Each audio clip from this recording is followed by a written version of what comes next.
FM 89.1, Radio Universidad.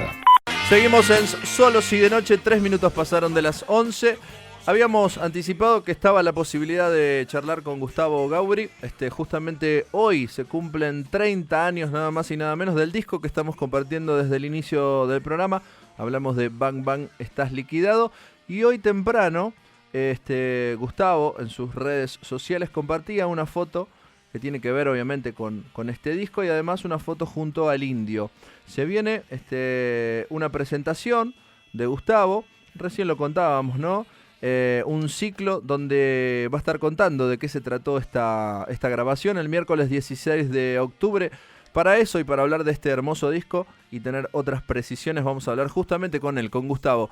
Muchísimas gracias por atendernos, Gustavo. Buenas noches, ¿cómo va? Hola, ¿qué tal? ¿Cómo están? Bueno, muy contento por poder charlar un ratito con vos.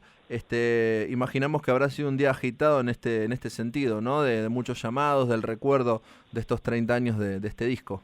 Sí, viene siendo casi una semana bastante agitada porque... Claro, octubre, ¿no?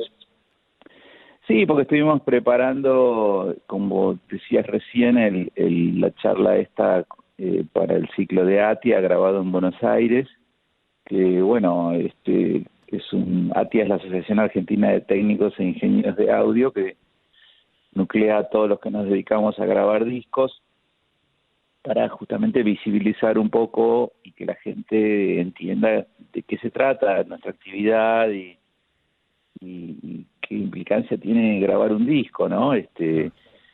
Y bueno, es una cosa medio misteriosa porque en general parece que los que más lo entienden son los músicos, que son los que nos llaman y en general valoran nuestro trabajo porque ocurre que muchas veces vos ves que hay, digamos, por ejemplo, el Indio Solari o en la Carrera de los Redondos no hay tantos técnicos, ¿no? No es como que les daba lo mismo grabar con el técnico que estuviera ahí, sino que más bien elegían a la persona porque era la persona que de alguna manera podía interpretar lo que ellos querían, podía darles,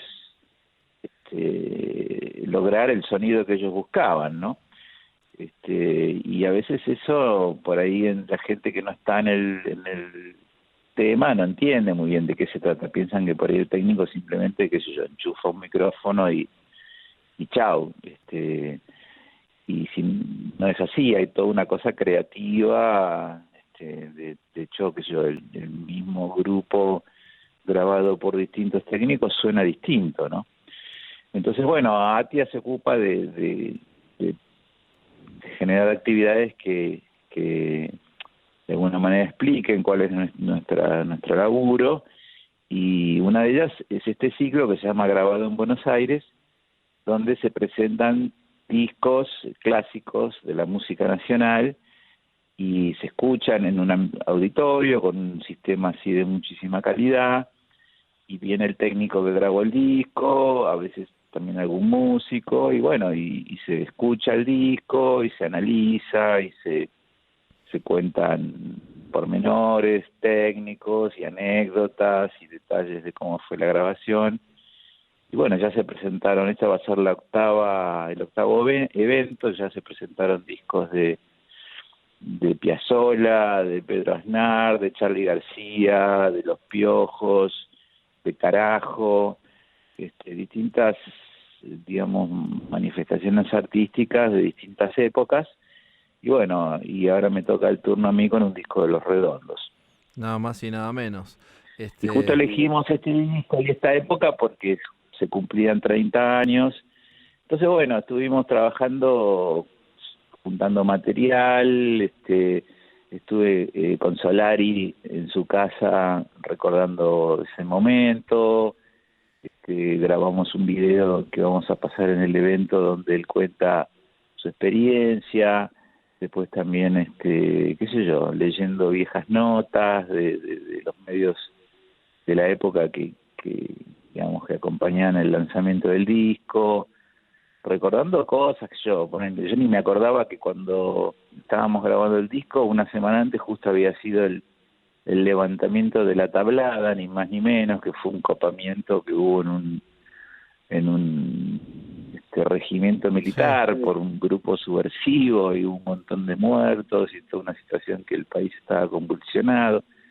Cosas que pasaban alrededor de uno que estaba grabando un disco, ¿no? En ese contexto. Claro, pero de alguna manera influían, porque justamente la tapa del disco tiene que ver con eso, ¿no? Donde hay un fusilamiento y de repente el otro día leí una nota que el Indio decía en esa época que había tanta violencia que uno podía llegar a ser fusilado hasta por la Cruz Roja. Claro, esa canción que después es parte del próximo disco de Los Redondos, no está en claro. Bang Bang, pero sin embargo, digamos, a través de la obra de arte de Goya, toma esa imagen, la resignifica, y bueno, claro. Esto que decías vos un poco, obviamente, tiene mucho que ver. Claro, y bueno, y el disco si bien no está ese tema, hay temas, viste, mucha tropa riendo en las calles, viste, qué sé yo, Sí. o sea, nuestro amo juega al esclavo, viste, los riffs del disco, viste, la Parabellum, son directamente de marchas militares, parecen, ¿no? Y bueno, eso también influenció en el sonido del disco, que viste que buscamos así un sonido grande, un sonido oscuro, un sonido, viste, bastante distinto a lo que Los Redondos venían manejando en los discos anteriores, ¿no? Bueno, todo eso estuvimos reviviendo en estos días, así que bueno, sí, fue una semana bastante movida, impregnada de todo eso. Bueno, la foto entonces es actual, la que compartías hoy en tus redes con Indio. ¿Cómo lo viste de salud? ¿Cómo está él? Y yo lo veo, qué sé yo tengo una relación con él que trato de verlo lo más posible, porque, qué sé yo, justamente nuestra relación empezó con este disco y se mantuvo en estos años, y si bien él es una persona ocupada y qué sé yo, y bastante hermética, siempre trato de que nos juntemos, aunque sea, no sé, una vez por mes, y mantener ese vínculo, ¿no? Y lo veo bien, qué sé yo, o sea, bueno, él tiene una enfermedad que qué sé yo, que es brava y es incurable, pero la afronta con mucha valentía, y hace muchos tratamientos para combatirla, y lo veo bien, qué sé yo, lo veo con mucha energía, muy activo, se la pasa escribiendo canciones, escribiendo textos, haciendo dibujos, cada vez que voy tiene un montón de cosas nuevas para mostrar, o sea, el Indio es una persona que está intensamente ocupada en la creatividad, ¿no? Sí. Justamente lo que más le interesa es eso, y digamos, y lamenta que la enfermedad lo limite, pero a la vez la combate y la pelea todo el tiempo, ¿no? Su rutina, como la rutina de cualquier otra persona que también, como nosotros, como cualquiera que trabaja, su rutina es eso, ponerse a componer, ponerse a ser creativo, como decías vos recién. Él arranca a la mañana, viste, a laburar, se encierra, viste, y empieza a hacer cosas, a jugar con los instrumentos, o a dibujar, o a escuchar música que lo motive, está todo el día en eso. Y bueno, y también tiene mucha actividad que tiene que ver con su salud, o sea, tiene un kinesiólogo, está todo el día haciendo ejercicio, tiene como 4 sesiones semanales de kinesiólogo reintensas, qué sé yo, hace ejercicio, natación, trata de mantenerse activo, justamente porque si no, digamos, su condición de salud se lo come, ¿no? Claro. Pero la verdad que, qué sé yo, es inspirador ver cómo trabajan estos sentidos. Volviendo al disco, a Bang Bang, se cumplen 30 años, pensaba en cómo fue evolucionando la tecnología, y seguramente el Indio te lo habrá dicho porque, bueno, sabemos o nos han contado historias de que el Indio le gustaría regrabar algún que otro disco que el sonido no lo conformó, teniendo en cuenta esto, ¿no? El paso del tiempo. Sí. ¿Y qué referencias tenés acerca de de lo que podían utilizar hace 30 años y de qué manera hoy, con diversos programas, con samplers y con diversas cosas, podría el sonido ser aún mucho mejor. Más allá de que la crudeza, como bien hacías referencia hoy al principio, de esos riffs impresionantes, algunos que es verdad, tienen similitudes con algunos, no sé, con cosas que tienen que ver con los militares en el sonido, ¿no? ¿En qué se podría mejorar o qué podría o qué aspectos rescatás de de esa grabación, ¿no? Lo de mejorar, no sé, las cosas son como son. Yo creo que el disco es como una construcción, no sé, como te decía antes, todas esas cosas que uno vive se trasladan al sonido y queda impreso eso. Después, bueno, sí, podría ser distinto, pero a mí, por ejemplo, con este disco me pasó, me acuerdo que a mí me gustaba mucho la mezcla y estaba muy contento, pero, por ejemplo, escuchaba, no sé, Maldición, ¿viste? Maldición va a ser un día hermoso, y me parecía que la voz estaba recontra adelante, ¿viste? Uh-huh. Y lo veía como un error, ¿no? Te digo, eso en el año 89, claro, a pocos meses de haber terminado el disco. Y un día, me acuerdo un sábado, estaba ahí en el estudio solo, sin nada que hacer, y dije, voy a hacer la mezcla de vuelta. Y agarré, puse las cintas, qué sé yo, y me puse a mezclar Maldición, así como para mí, para jugar. Entonces lo mezclé, digamos, con la voz más adentro de los instrumentos y qué sé yo. Y no hubo manera, o sea, me pasé toda la tarde trabajando en eso y no me convencía tampoco. ¿Entendés? O sea, es como que la voz era así, ¿está adelante? Sí, está adelante, pero ¿quién dice que la voz tiene que estar adelante o atrás o en el medio? ¿Entendés? Es como que las canciones, ¿viste? O las mezclas tienen una interpretación y a veces al principio parece que está mal, pero después te terminás acostumbrando a que es así y si la cambiaste parece que está mal. claro. Entonces, qué sé yo, hay sobrados ejemplos de eso, ¿no? Yo me acuerdo una vez, no sé, George Martin había hecho una mezcla de Help de los Beatles y le había puesto todas unas cámaras digitales y qué sé yo, y era una cosa espantosa, ¿entendés? Porque uno ya estaba acostumbrado a que el sonido de Help era de una manera, y encima John Lennon ya estaba muerto, entonces que apareciera él cantando con un sonido de voz moderno, era una cosa rarísima. Claro. Entonces es como que qué sé yo, viste, o sea, una mezcla, una canción, una grabación es un hecho artístico y es así, qué sé yo, para bien o para mal es así, viste, es Sí, como si vos dijeras, no sé, la Mona Lisa tendría que ser rubia, qué claro, sé yo. claro. Es un registro de ese momento, ¿no? Es inevitable. Claro, es así y uno se acostumbra a que es así y es más, pasa eso muchas veces con las reversiones, a veces hay discos que el propio artista los vuelve a grabar la canción y la reversiona en otra época y no es lo mismo, por ahí Claro. la versión original a los fans les sigue gustando mucho más que las nuevas versiones, por ahí con mejor sonido o con una interpretación más moderna, Claro. qué sé yo.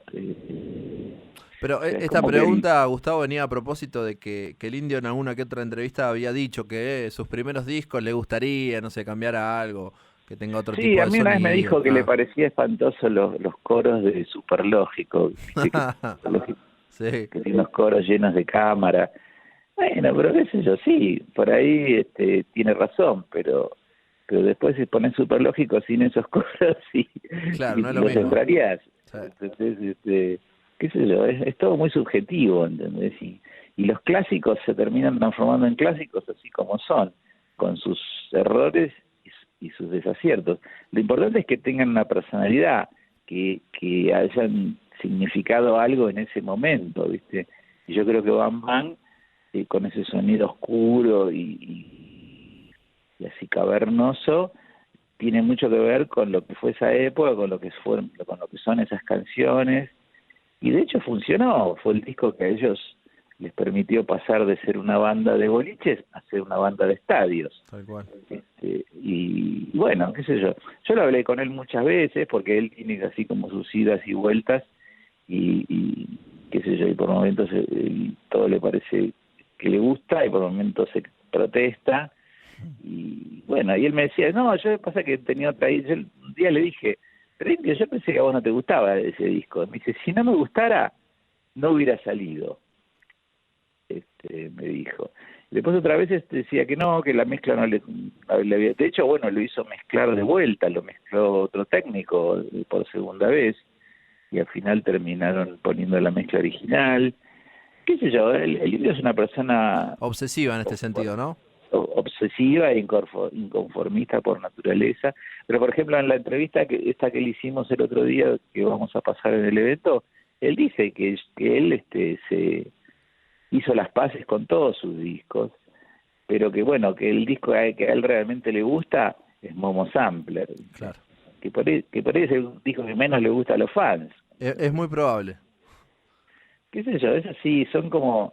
Lo importante es que llega un momento que el disco ya no es ni del Indio, ni de Los Redondos, ni de nadie, es de todos, ¿entendés? Pasa a ser parte de la banda de sonido de la película de tu vida, ¿viste? Tal cual, tal cual. Y vos te encariñás porque te acordás de montones de situaciones que viviste con eso, y es como una cosa familiar, ¿viste? Qué sé yo, como tu familia, no sé, Sí, por sí, ahí sí, tu hermano, tu hermana podría ser distinta, pero vos la querés como es, qué sé yo. Entonces, Sí, se entiende, se entiende. Recién hablabas de que marcó marcó una época, no solo desde el sonido, sino también desde las letras, esa etapa, ¿no?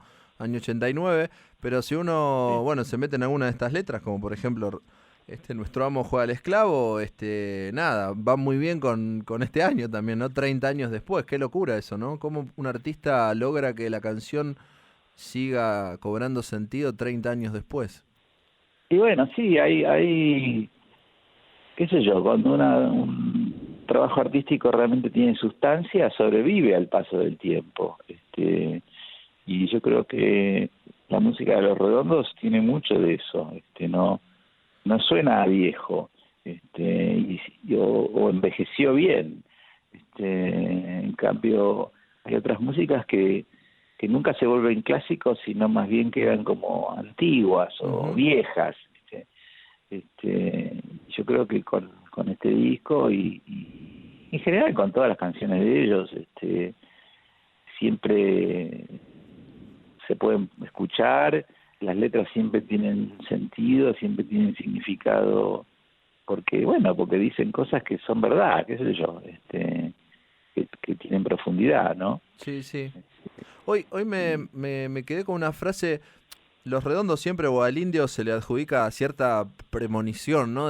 Que tira frases en algún disco y después pasa algo que él más o menos predijo, no sé si es exactamente, pero por ejemplo, en este disco habla de todo lo que está en mi nube, ¿no? Y hoy la nube para nosotros es algo muy, digamos, donde buscas la foto, ¿no? Guardé las fotos en la nube, en internet, ¿no? Y parece que hace 30 años ya hablaba de la existencia, o ¿no?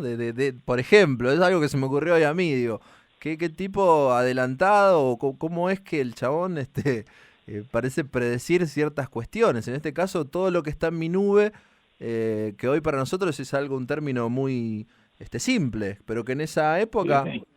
¿no? Sí, está bueno, no lo había pensado, pero sí, puede ser. Bueno, en esa época justamente era el comienzo de todo lo que tenía que ver con la compu y la informática. Empezaban a aparecer los primeros computadoras, los primeros videojuegos. Uh-huh. Ya había como un lenguaje en ese sentido. Pero nube me llama la atención.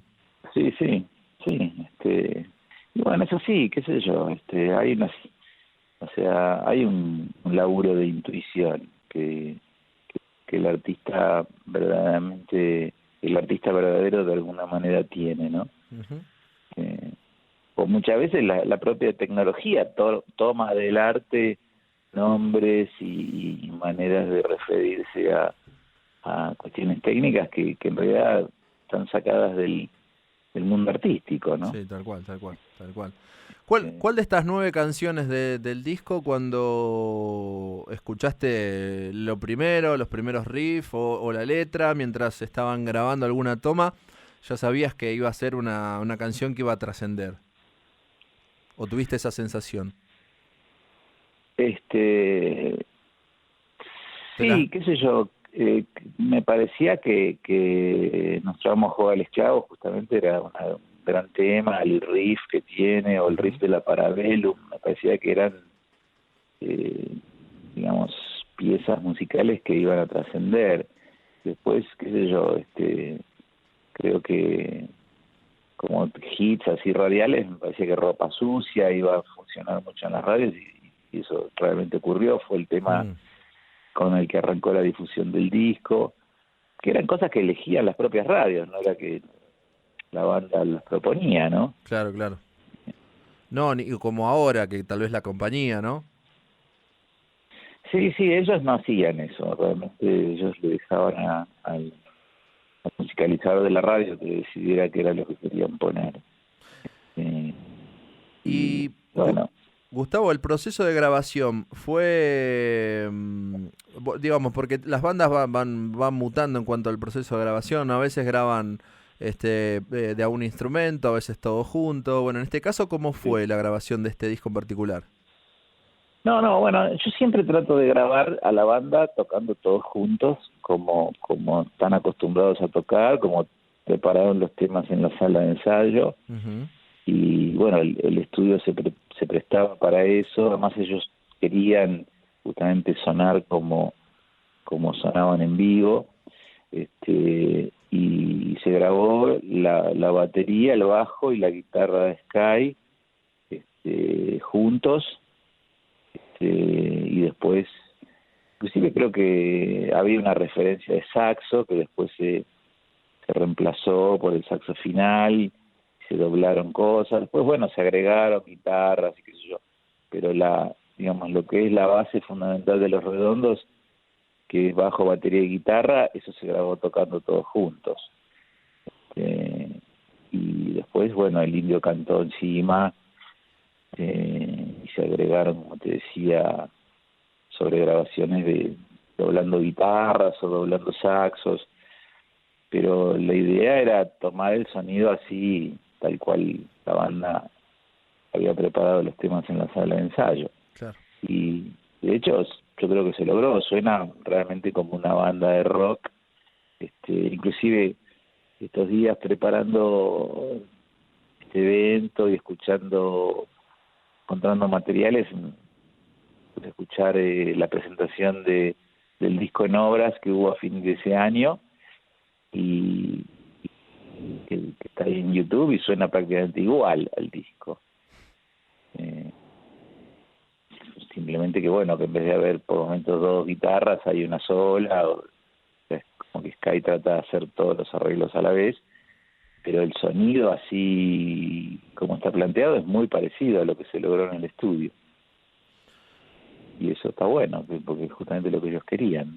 Claro, lo que buscaban, básicamente, Claro, en este sí, cuarto sí, disco. buscaban aprovechar, porque ellos venían de grabar en un estudio chiquito, y que tenía poca acústica, un sonido así, era un estudio chico con mucha absorción, entonces querían justamente lo contrario, querían lograr un sonido más crudo, así más ambiental, y en ese sentido la sala del Cielito era muy ideal para eso porque tenía mucho vidrio, mucha madera, no había tantos materiales absorbentes.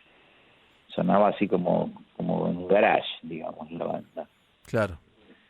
Y bueno, el disco suena a eso, suena garayoso, digamos, suena natural.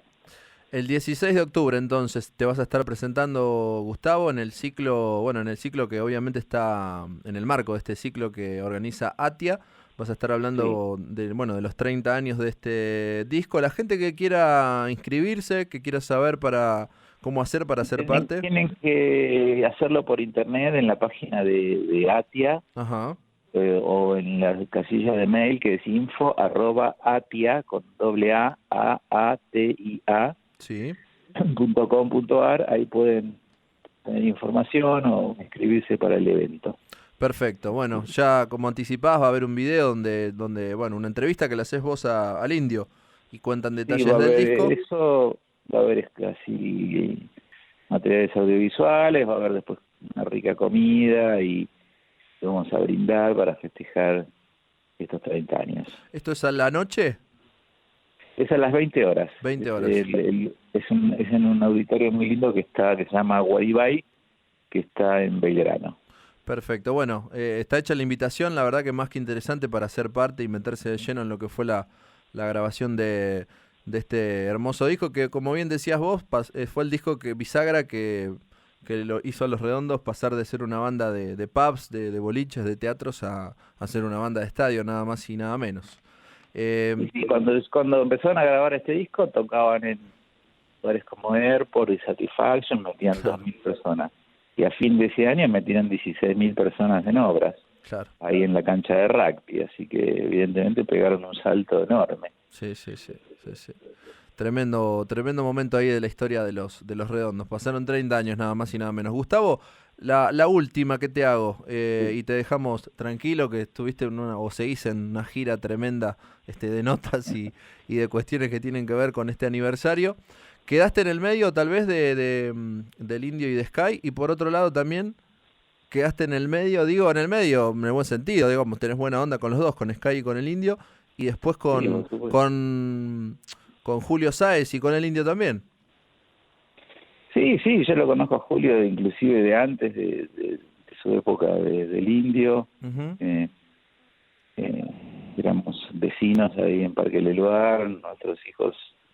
El mejor amigo de mi hijo es el hijo de Julio, Sí, la Emma. mejor amiga de mi hija, Sí. claro, Emanuel, y Bárbara, la hija de Julio, y de Diana, es la mejor amiga de mi hija, y bueno, tenemos una relación de toda la vida. Claro. Diana, la esposa de Julio, fue mi secretaria en el Cielito durante un montón de años, así que estamos todos más o menos conectados. No, bueno, viste que nada, todo el mundo te debe preguntar, ¿no? Por Sky, qué pasó, bueno, y lo mismo acá con Julio, simplemente para que sabía que había ahí una linda conexión, y bueno, nada, vos estás en el medio, está todo bien con el Indio, está todo Bueno, bien. pasó que la gente cambia y que Sí. los años, no sé, yo también estuve un montón de años muy vinculado a Los Redondos y de repente eso se terminó y qué Claro. sé yo, pero eso no significa que uno no se quiera o que uno no se respete, qué sé yo. Es así, la vida son distintas etapas y cambios y a veces uno coincide y a veces no, qué sé yo. Es así. Ahí está, mucho más simple de lo que queremos nosotros, ¿no? De lo rebuscado que queremos hacer las cosas nosotros. Gustavo, un placer realmente hablar con vos. Bueno, nada, algún que otra vez podríamos charlar de lo que es el Cielito, ¿no? Qué lugar mítico, pero será para otra oportunidad. Desde ya te agradecemos y mucho por estos minutos. Y invitamos a todos el miércoles 16, 20 horas, que se acerquen, busquen Atia con doble A en la página oficial, ahí pueden tener los informes e inscribirse en lo que será una charla y un evento muy interesante. Bueno, muchas gracias por la nota y por difundir todo esto. Abrazo enorme, muchas gracias. Un abrazo, chao. Gustavo Gauri charló un ratito con nosotros, un buen rato, me animaría a decir. Bueno, contando algunos detalles de lo que fue la grabación de este disco.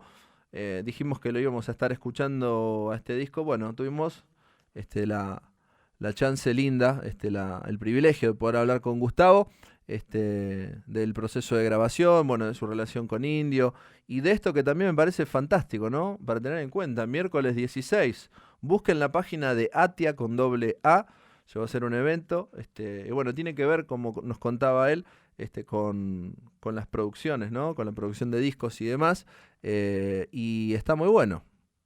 Va a haber una entrevista con Indio, que todavía no se vio en ningún lado. Me parece que es una gran oportunidad para meterse de lleno en lo que es este hermoso disco de Los Redondos, su cuarto disco.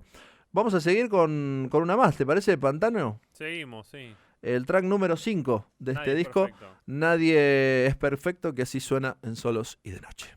La radio es otra forma de escuchar el mundo. Desde la Universidad Nacional de La Matanza, Radio Universidad FM 89.1. Siempre cerca.